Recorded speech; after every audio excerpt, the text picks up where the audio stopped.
bakit kailangan ng isang Pastor Apollo Kibuloy sa Senado? Una sa lahat, mapagpalang araw sa aking mga kababayan sa buong Pilipinas at sa buong mundo, saan man umaabot ang aking tinig.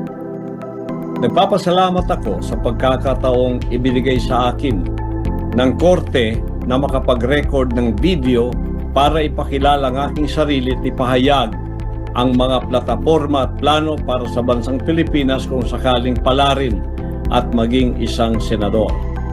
Nagpapasalamat rin ako sa dating Pangulong Rodrigo Duterte, chairman ng PDP Laban, at Senator Robin Hood Padilla, presidente ng partido na ako'y ginawang kabilang sa mga Duterte senatorial candidates na may isang layunin para sa mga Pilipino. Isang malaking karangalan para sa akin na maging bahagi ng lineup ng mga Duterte na kinikilala sa kapuri-puring liderato nito sa Davao City o sa Pilipinas nang siya'y maging Pangulo ng 6 na taon. Marahil ay nagtatakang karamihan sa inyo tungkol sa aking pagtakbo sa kabila ng aking kalagayan ngayon. Ako po si Pastor Apollo Kibuloy, leader ng isang religious community, ang Kingdom of Jesus Christ. Wala man akong karanasan sa politika, ngunit malawak ang aking pangunawa sa pamamahala at pangangasiwa.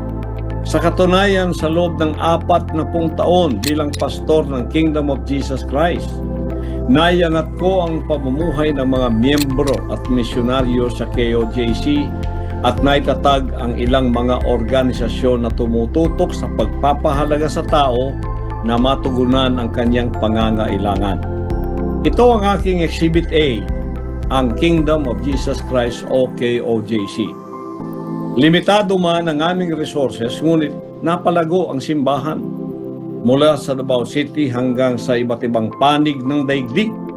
Mula pa noon, aktibo ring tumutulong ang KOJC sa lipunan at pamahalaan sa pamamagitan ng mga humanitarian programs. Naitatag ang Children's Joy Foundation Incorporated na nagbigay kalinga sa mga batang naulila at napabayaan. Ang Keepers Club International ay may mga programang naglalayong mailayo ang mga kabataan sa pinagbabawal na droga, ma-recruit ng mga makakaliwang grupo at iba pang masasamang impluensya. Marami ng scholars na nakapagtapos at naging mga profesional mula nang maitayo ang Jose Maria College Foundation Incorporated. Mula 2020, meron ng 112 na J. Marian lawyers ang na-produce ng JMCFI.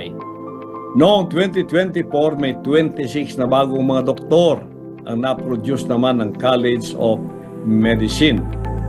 Kinikilala rin sa iba't ibang larangan ng academic excellence, moot court and debate, campus journalism, research at sports. Ang advokasya para sa kalikasan at malinis na kapaligiran ay binigyang pansin sa pamamagitan ng Sunshine Philippines Movement. Kada linggo, ang mga volunteer ay nagsasagawa ng tree planting activities at cleanup drives. Ang United Indigenous Peoples Heritage of the Philippines o UNIFIL upang bigyang pansin ang mga pangangailangan ng mga katutubo, ang mga nasalanta ng kalamidad at iba pang sakuna ay tinutulungan sa pamamagitan ng mga relief operations ng SMNI Foundation Incorporated. At bilang honorary chairman ng Sunshine Media Network International o SMNI, ang mga programa natin sa radyo, telebisyon at digital media ay nakatutok sa pagpapaunlad ng bansa o nation building.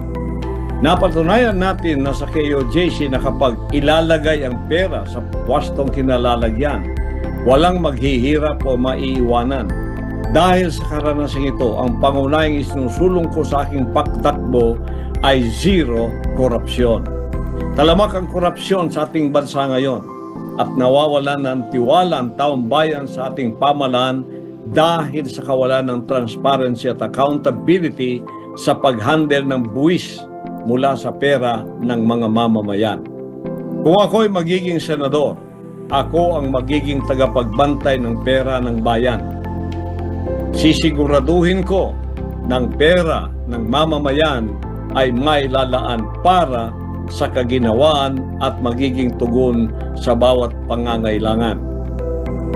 Ako ang magiging pambansang konsensya o national conscience dahil naniniwala ako na walang bahid na korupsyon ang aking pagkatao. Dapat nang wakasan ang sistematikong korupsyon na nagdulot ng kahirapan at kasiraan sa ating bayan. Naniniwala ako na malulutas ang problemang ito kung papapanagutin ng mga opisyal ng pamahalaan na nangangasiwa sa budget, lalo na sa mga kinatawan o representante ng mga distrito at pamayanan. Kailangan mayroong tapat na pag-uulat nito para maging mulat ang taong bayan kung saan napupunta ang kanilang mga buwis. Kaya nga isusulong rin natin ng death penalty para sa mga korap na opisyal ng pamahalaan. Sa aking panukala, ang bawat kandidato na nais maglingkod sa bayan ay pipirma sa isang covenant with the people at mangangako na hindi galawin ang pera ng taong bayan. Haharap sa isang truth commission kung saan mananagot ang opisyal kung sakaling mayroong paglabag at nagalaw ang pera mula sa kaban ng bayan. Ito ang focus ng aking plataforma dahil naniniwala ako na hindi pagpapalain ng Diyos ang ating bayan kung mayroong magnanakaw at mga tiwali sa pamahalaan. Kalakip nito ay paglalaban ko ang hustisya at katotohanan, kapakanan ng bawat Pilipino. Bilang isang spiritual leader na nakaranas ng political harassment dahil sa ating mabuting prinsipyo at pagiging malapit sa pamilyang Duterte, naunawan kong bigat ng pangapit kawalan ng hustisya. Naniniwala ko na panahon na upang magkaroon ng tunay na leader sa Senado. Huwag nating hayaang manaig ang mga gahaman sa pera at kapangyarihan. Tandaan, ngayong eleksyon, ako si Pastor Apollo Kibuloy ang nagsusulong ng mga platapormang ito.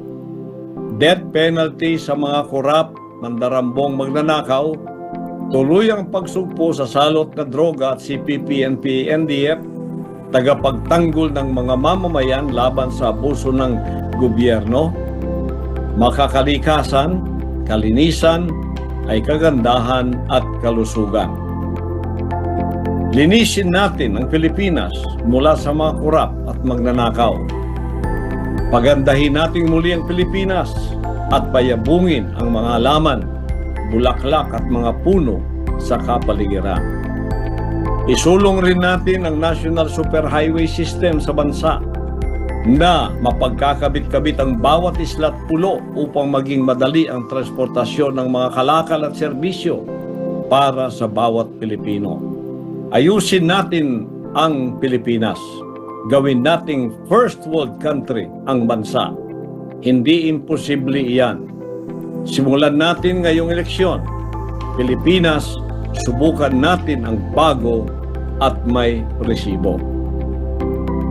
Ako si Pastor Apollo Kibuloy, number 53 sa inyong balota, ang inyong boses sa tagapagsulong ng zero korupsyon. Tulong-tulong tayo na may sa katuparan ng pangarap ng bawat Pilipino, kapayapaan, katatagan at kasiguruhan sa buhay. Vote straight PDP laban. Number 10, Attorney Jimmy Bondoc. Number 22, Senator Bato de la Rosa. Number 28, Senator Bongo. Number 30, Attorney J.B. Hinlo. Number 34, Attorney Raul Lambino. Number 38, Congressman Rodante Marculeta. Number 56, Attorney Vic Rodriguez. At number 58, Philip Salvador. At ang inyong lingkod, Pastor Apollo Kibuloy, number 53 sa balota. Maraming salamat po para sa Diyos at Pilipinas nating mahal.